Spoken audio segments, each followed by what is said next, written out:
Nous sommes avec Bruno Scala, sympathique échevin de Chapelle-l'Erlémont, et avec lui on va parler des nombreuses activités qu'il y a sur Chapelle-l'Erlémont. Alors Bruno, par exemple il y a le guide touristique émis par la Maison du Tourisme de la Louvière et aussi la région wallonne. Cette année, on constate que la cité d'Etcha est bien représentée à partir de la page 72, 4 ou 5 pages consacrées à Chapelle-l'Erlémont.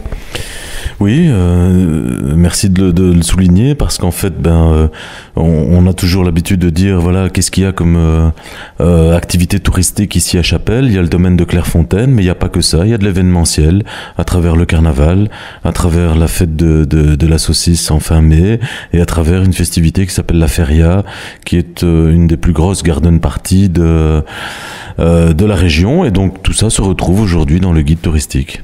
Nous sommes avec Bruno Scala, échevin de Chapelle-l'Erlémont, c'est la période des carnavals. Alors, évidemment, Chapelle-l'Erlémont, c'est l'ordre d'Etcha, avec cette année pas mal de chats qui ont été intronisés, mais c'est aussi le carnaval qui aura lieu cette année le week-end du 10 mars, c'est bien ça? Voilà, ça sera le 11, 12 et 13 mars. C'est tôt dans la saison, parce que d'habitude c'est en fin mars, et on espère qu'il fera beau. Et alors, quelle est la particularité du carnaval de Chapelle-l'Erlémont? Alors, Chapelle, c'est un carnaval convivial, familial. On y retrouve à la fois des gilles, mais aussi des sociétés de fantaisie. Donc il y a 10 sociétés, ça représente des milliers de personnes dans le cortège. Et donc il y a un grand moment qui est celui de la remise des médailles du dimanche matin, parce qu'on fait une remise de médailles collective. Donc tout le monde se retrouve dans la salle de l'hôtel de ville. Et puis le cortège, évidemment, du dimanche. Nous sommes avec Bruno Scala, échevin à Chapelle-l'Erlémont, et avec lui on parle notamment de tout ce qui se passe à Chapelle-l'Erlémont. Je vous invite à découvrir notamment le guide touristique émis sur la région du Son. Vous pouvez le découvrir dans différentes maisons du tourisme de notre région. C'est vrai que le carnaval, c'est le week-end du 10 mars. Alors, cela dit, on a revu un tout petit peu la signalétique. On a sorti de nouvelles affiches. Oui, voilà, il était temps de pouvoir un petit peu mettre à jour les affiches à travers la participation des sociétés carnavalesques. Et donc aujourd'hui, il y a des affiches qui représentent chaque société carnavalesque. Et donc c'est une nouveauté effectivement qui permet de mettre en valeur très belles affiches. Très très belles affiches réalisées par notre artiste Monsieur Pourbet ici à Chapelle-l'Erlémont et qui représentent chaque société folklorique de Chapelle. Nous sommes avec Bruno Scala, échevin à Chapelle-l'Erlémont. Avec lui, on parle du prochain carnaval de Chapelle-l'Erlémont. Alors, cela dit, c'est vrai que les sociétés... Est-ce qu'il y a des gilles à Chapelle? Bien sûr, il y a 4 sociétés de gilles à Chapelle, qui sont des sociétés, en plus, qui existent depuis de très nombreuses années. Les Gilles de l'Aurore, les Gilles Joyeux, les Guélioron et les Hauts-Chapeaux, avec 2 sociétés royales parmi elles.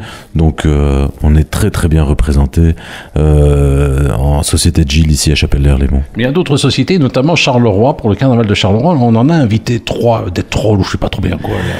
Alors, il y a eu on a eu le grand plaisir et on m'a contacté justement pour pouvoir les mettre dans le parcours du carnaval de Charleroi. Il y a les Trolls, donc qui sont une nouvelle société qui existe depuis 5 ans ici à Chapelle-l'Erlémont, et les Chapelous, qui sont une société symbolique de Chapelle qui existe depuis maintenant de nombreuses années.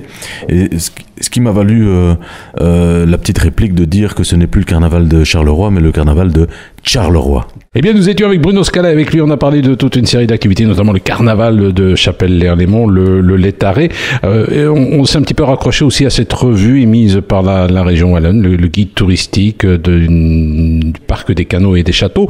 Mais finalement, la petite brochure, le petit chapitre consacré à Chapelle-l'Erlémont mériterait aussi de passer dans la revue qui est distribuée sur la région de Charleroi. C'est un peu entre les deux, hein. La Louvière et Charleroi. Voilà, ça a toujours été je veux pas dire le problème, mais ça a toujours été la particularité de Chapelle, c'est qu'on se retrouve à la fois sur Charleroi et sur la Louvière.